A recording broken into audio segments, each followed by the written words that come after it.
Bandel bukan main, trotoar Masjid Istiqlal dan Kota Tua penuh sesak PKL nakal. PJ Heru nggak pandang bulu, tegas tertibkan. Ini sih kurang efisiensi juga. Selain kurang efisiensi, kalau yang udah ngetengnya di jalan ini udah ngeganggu sih sebenarnya. Jadi sarannya apa nih? Ya kalau bisa jangan sampai ini ada tempat khusus lah gitu. Buat para PKL begitu ya? Pendapatnya soal banyak PKL di trotoar itu sangat mengganggu bagi pejalan kaki ya, juga pastinya itu. Kalau sarannya sih lebih baik disediakan lagi lapak buat para PKL itu, karena gimana pun juga mereka kan juga mencari nafkah ya. Jadi meskipun mereka mencari nafkah tapi juga nggak sambil mengganggu pejalan kaki yang ada di trotoar. Terus pertama kita halau dulu, nanti kalau yang nurut kita halau, yang bandel kita tertibkan gitu. Karena sangat mengganggu untuk pejalan kaki, berikut pengunjung yang ingin sholat. Dengan proses relokasi PKL sesuai dengan keputusan bahwa para PKL khususnya yang di Jalan Kunir itu akan direlokasi ke lokasi binaan Kota Intan. Kemudian kami juga dari sisi kewilayahan mengusulkan karena mungkin saja nanti Kota Intan itu banyak penumpukan PKL, kami juga tetap mencari solusi. Ya termasuk salah satunya adalah di Gedung Cipta Niaga, gitu kan. Kemudian sekarang ditemukan juga lokasi baru yaitu di Jalan Kalibesar Timur 23, 24, 27. PJ Gubernur Heru mengatakan memang harus ada pengawasan dan edukasi menyoal maraknya pedagang kaki lima atau PKL nakal yang memenuhi trotoar di kawasan Kota Tua, Jakarta Barat dan Masjid Istiqlal, Jakarta Pusat. Meski begitu pihaknya tidak merinci cara dan langkah yang akan diterapkan Pemprov DKI terkait dengan mengatasi masalah tersebut. Kata PJ Heru, harus ada pengawasan dan edukasi ya, perlu ada penataan. PKL liar dan nakal ini kembali memenuhi trotoar Kota Tua setelah pada 2018 silam mereka direlokasi ke Kota Intan. Tempat relokasi hanya berkisar 500 meter dari daerah Low Emission Zone (LEZ) Kota Tua. Namun para pedagang baru-baru ini kembali lagi memenuhi lokasi awal. Keluhan itu juga dirasakan oleh seorang warganet @kevin_ramdhani yang mengabarkan kawasan Kota Tua semakin tidak teratur. Hal itu karena PKL yang sebelumnya dipusatkan di satu titik kini bisa berjualan bebas di dekat halte Kota Tua hingga menyebabkan macet. Kemudian ada yang membalas jika trotoar di Masjid Istiqlal kini juga dipenuhi dengan para pedagang.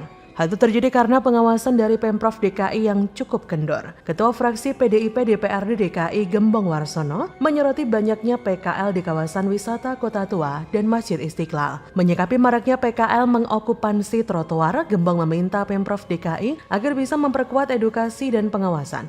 Pasalnya relokasi para PKL dari lokasi terkait telah dilakukan sebelumnya ke Kota Intan tak jauh dari Kota Tua sejak 2018. Kata Gembong, harusnya pembeli yang datangi PKL bukan sebaliknya. Ini kan PKL datangi pembeli. Ia menegaskan permasalahan ketertiban yang terkait dengan PKL hanya sebatas pengawasan dan edukasi. Sehingga Gembong mendorong Pemprov DKI untuk perlu memperkuat langkah efektif di dua hal tersebut. Memang pembiaran yang berlarut-larut tanpa ada tindakan tegas telah menyebabkan ini semua. Sekarang hampir setiap sudut kawasan Kota Tua diduduki PKL. Bahkan pedagang yang berjualan di Lokbin pun kesal karena keberadaan PKL liar tersebut. Mereka terpaksa ikut terjun ke jalan karena sepinya penjualan. Kemacetan dan kesemerawutan pun tak terhindarkan. Mobil motor menambah sesak kawasan tersebut. Klakson tak hentinya berderu karena mungkin saking kesalnya. Hak para pejalan kaki yang harusnya memakai trotoar pun dirampas karena penuh dengan PKL. Bahkan sampai memakan jalan. Dari 7 lajur hanya 3 yang bisa dilintasi kendaraan, sisanya jadi tempat kekuasaan dari para PKL dan pembeli serta pejalan kaki. Trotoar dijadikan lapak oleh sebagian besar PKL yang berjualan nasi goreng dan mie ayam, menggelar terpal untuk lesehan pembelinya. Seolah ingin melengkapi betapa semerawutnya kawasan tersebut, sampah pun berserakan. Limbah para pedagang pun juga mewarnai sudut jalan. Inilah mengapa PJ Heru harus turun tangan dengan tegas mengatasi persoalan PKL liar dan nakal ini. Karena keberadaan PKL dan parkir liar telah menyebabkan kesemrawutan. Para pembeli tumpah ruah di jalan, trotoar tak bisa dilewati. Pejalan kaki kesulitan menerobos kerumunan. Kendaraan tak bisa bergerak sehingga timbullah kemacetan di segala sisi. Sebuah pemandangan yang sangat membanggakan dari ibu kota kita tercinta. Belum lagi timbulnya kecemburuan di kalangan pedagang. Sehingga ikut-ikutan turun sampai dengan ke jalan. Kita memang harus berani. Kalau tidak tegas dan keras, nggak akan kapok mereka-mereka itu. Kalau model kesantunan ala Anies yang cuma banyak bacotnya, silakan hitung sendiri kapan Jakarta akan tertib dan teratur. Mustahil. Bagaimana menurut Anda?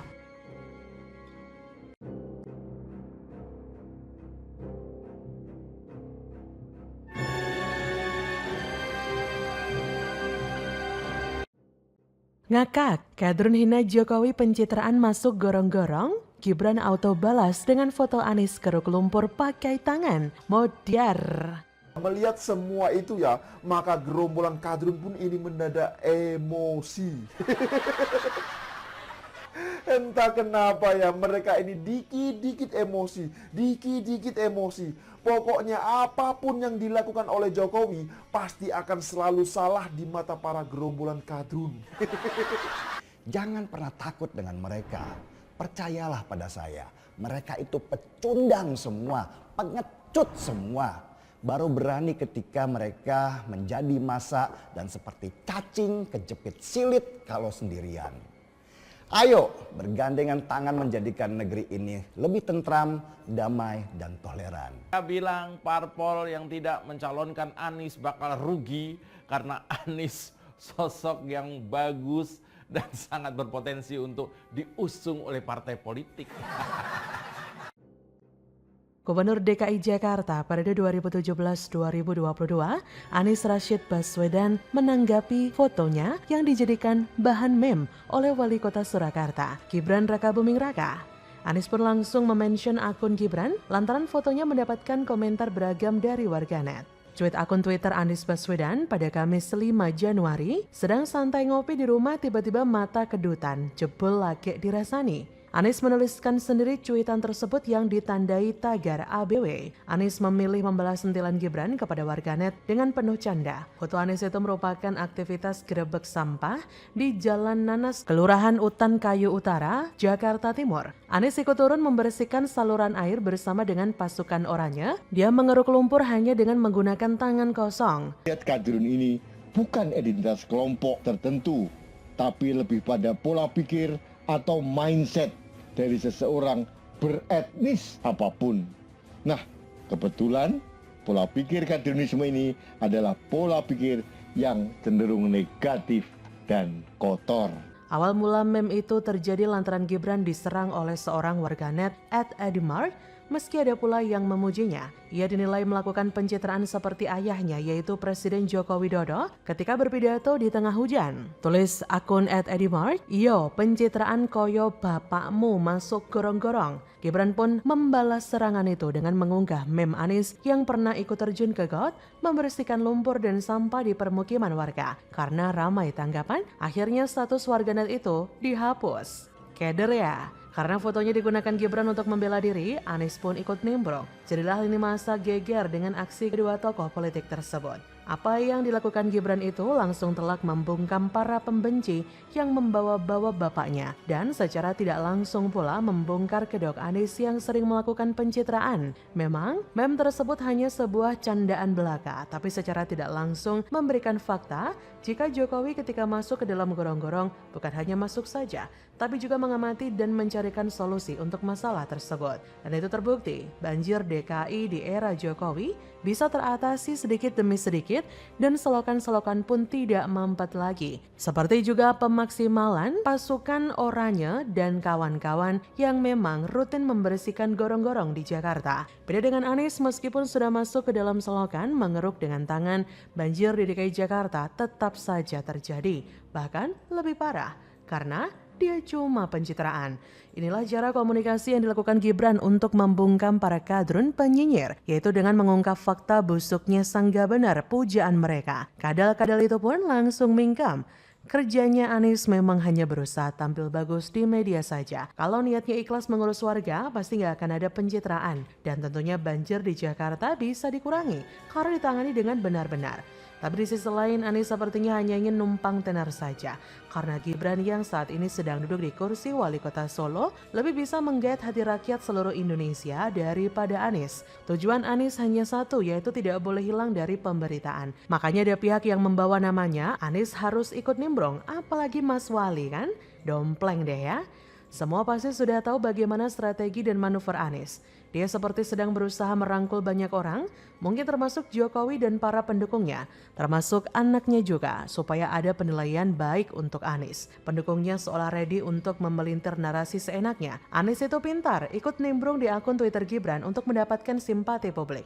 Biasalah, pansos. Tapi seperti yang saya katakan, gaya komunikasi Gibran mirip Jokowi. Satir halus tapi kadang menusuk. Tak frontal lewat mulut, tapi lewat kode sederhana yang mudah dipahami banyak orang, yaitu mengunggah foto Anies masuk got untuk membungkam tuduhan kadrun soal Jokowi. Gibran ternyata banyak belajar dari pertemuannya dengan Anies. Jadi bagaimana menurut Anda?